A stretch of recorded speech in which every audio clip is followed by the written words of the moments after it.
श्री स्वामी समर्थ पितृपक्षातील इंदिरा एकादशीच्या दिवशी गाईला खाऊ घाला ही एक वस्तू. ही वस्तू खायला दिल्यामुळे आपले पितृ आपल्याला प्रसन्न होणार आहेत आणि आपल्याला ते सुखी संसाराचा आशीर्वाद देणार आहेत. तर ही गोसेवा तुम्ही सकाळपासून संध्याकाळपर्यंत कधीही करू शकतात. याकरता आपल्याला घरामध्ये सगळ्यात पहिली चपाती जी आहे ती गाईकरता तयार करायची आहे.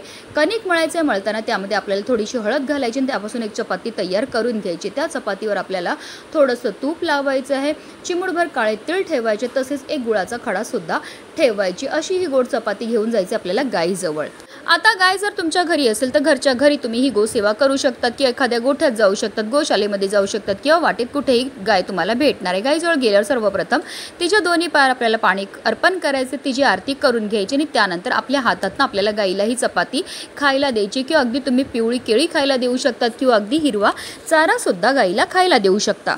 त्यानंतर गाईला आवर्जून आपल्याला थोडंसं पाणी प्यायला द्यायचं आहे. गाईभोवती आपल्याला 11 प्रदक्षिणा मारायच्या. प्रदक्षिणा मारताना निरंतर आपल्याला ओम नमो भगवते वासुदेवाय नमः किंवा ओम पितृदेवाय नमः या प्रभावी मंत्राचा जप हा करायचा. जर गाय स्पर्श करून देत असेल तर आवर्जून आपल्याला गाईच्या पाठीवर हात फिरवायचा आणि आपल्या मनातली इच्छाही बोलायची आहे.